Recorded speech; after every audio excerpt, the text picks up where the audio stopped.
Hello friends, chapter second acid bases and salts का next topic हम कर रहे हैं सॉल्ट्स।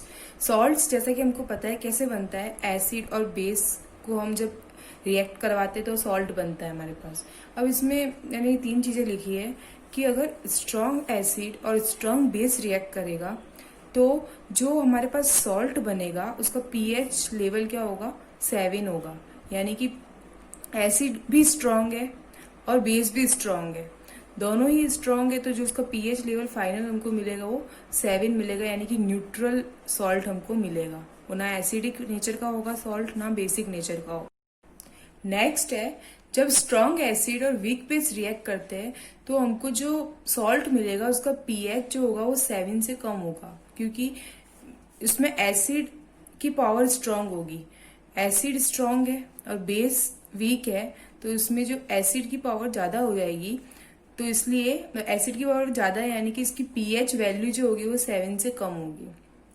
नेक्स्ट है, स्ट्रॉन्ग बेस और वीक एसिड अगर रिएक्ट करते हैं तो हमारे पास जो पीएच सॉल्ट बनेगा उसकी पीएच वैल्यू 7 से ग्रेटर आएगी, क्योंकि स्ट्रॉन्ग बेस है मतलब बेस का यहाँ पे पावर ज्यादा है और एसिड का यहाँ पे पावर कम है। और बेस क्या होता है जिसका पीएच वैल्यू 7 से ज्यादा होता है, बेस का यहाँ पे पावर ज्यादा है, एसिड का पावर कम है, तो जो सॉल्ट बनेगा उसका भी जो पावर पीएच होगा वो 7 से ज्यादा होगा।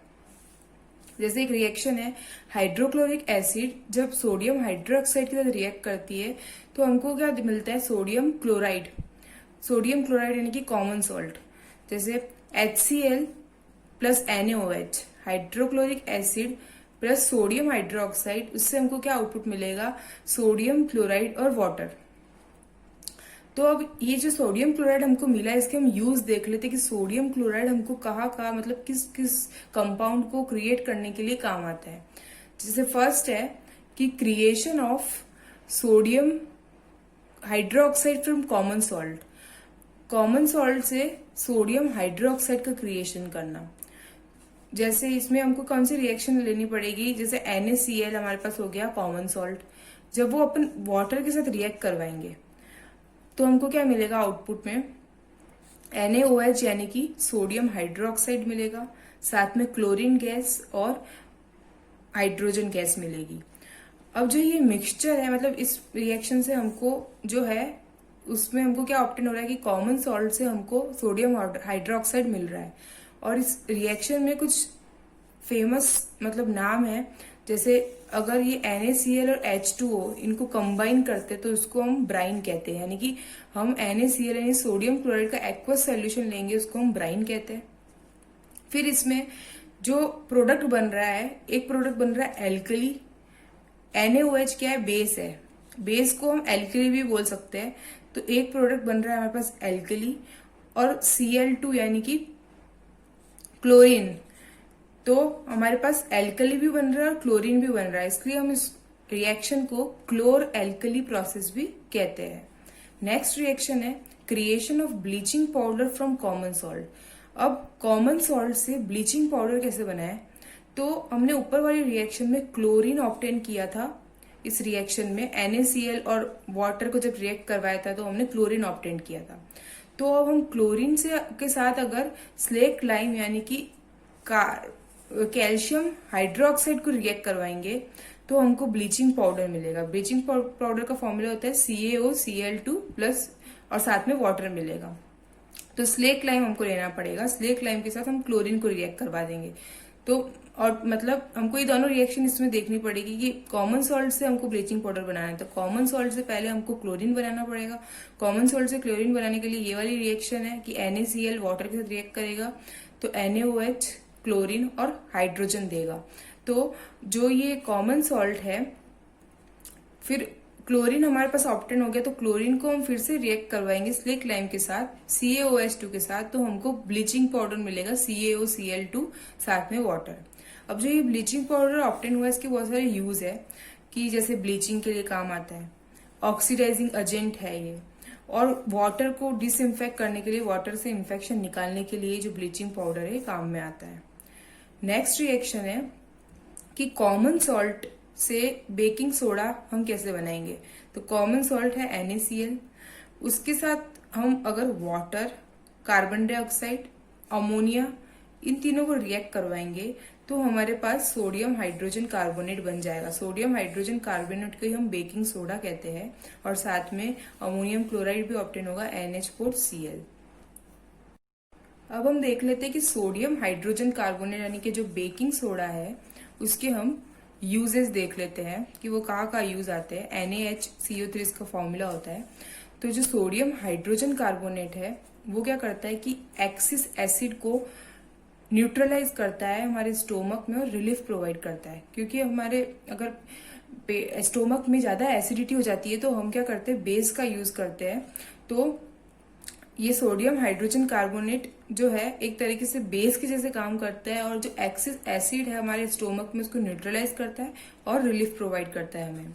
सेकेंड है इसका यूज कि ये सोडा एसिड फायर एक्सटिंग्विशर्स में काम आता है, यानी कि जो हम आग बुझाने के लिए फायर एक्सटिंग्विशर्स लाते हैं ना, उसमें ये सोडियम हाइड्रोजन कार्बोनेट काम आता है। इसकी रिएक्शन क्या है कि सोडियम हाइड्रोजन कार्बोनेट को अगर हम किसी भी एसिड से हमको H+ मिलेगा उसके साथ रिएक्ट करवाएंगे तो हमको क्या मिलेगा, carbon dioxide, water and sodium salt of acid, यानी कि हमको यहाँ पे कार्बन डाइऑक्साइड मिल रही है। कार्बन डाइऑक्साइड एक फायर एक्सटिंग्विशर के लिए काम आती है।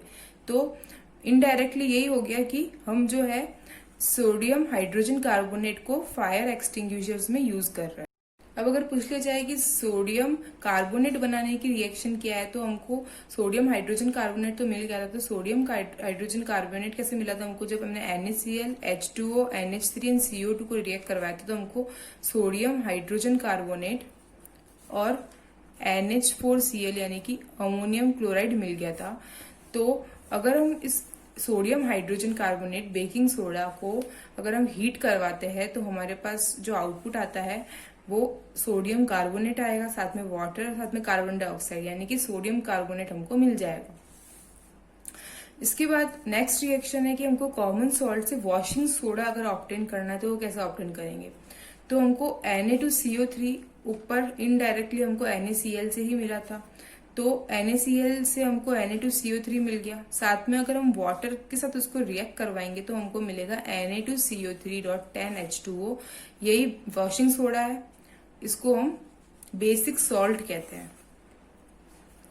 और इस वॉशिंग सोडा के यूजेस क्या है कि ये का काम आता है, ग्लास में, सोप में, पेपर इंडस्ट्रीज में, और सोडियम कंपाउंड जैसे कि बोरेक्स बनाने के लिए काम आता है। Chemical agent for domestic purpose, घरेलू उपयोग के लिए काम आता है। और जो परमानेंट हार्डनेस है वाटर की उस चीज को रिमूव करने के लिए भी ये काम आता है। नेक्स्ट है plaster of Paris. Plaster of Paris का फॉर्मूला होता है CaSO4.12H2O। इसको हम कैल्शियम सल्फेट हेमीहाइड्रेट भी बोलते हैं।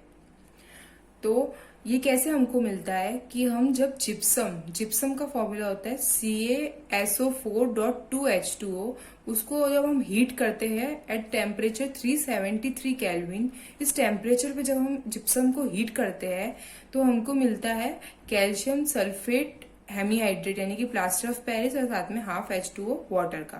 प्लास्टर ऑफ पेरिस तो बहुत कॉमन है और इसके यूजेस क्या है, जैसे फ्रैक्चर्ड बोन्स हो जाती है तो उसको राइट पोजीशन में लाने के लिए डॉक्टर्स यूज करते हैं। साथ में जैसे हम प्लास्टर ऑफ पेरिस से बहुत सारे टॉयज बना सकते हैं, डेकोरेशन पर्पज के लिए काम आते हैं, सर्फेसेस को स्मूथ करने के लिए काम आते हैं। तो ये है प्लास्टर ऑफ पेरिस के यूज। प्लास्टर ऑफ पेरिस के बारे में इसका फॉर्मूला ध्यान रखना है और ये कैसे ऑब्टेन होता है, रिएक्शन क्या है इसकी, ये ध्यान रखनी है। तो आज हमने क्या देखा कि अगर पहले तो हमने देखा कि सॉल्ट जो है उनके pH वैल्यू कैसे हमको ऑब्टेन होते हैं, मतलब pH वैल्यू किस चीज पे डिपेंड करते हैं। तो अगर स्ट्रॉन्ग एसिड और स्ट्रॉन्ग बेस है तो उसका pH वैल्यू 7 होगा। स्ट्रॉन्ग एसिड है, वीक बेस है, उसका pH वैल्यू लेस देन 7 होगा।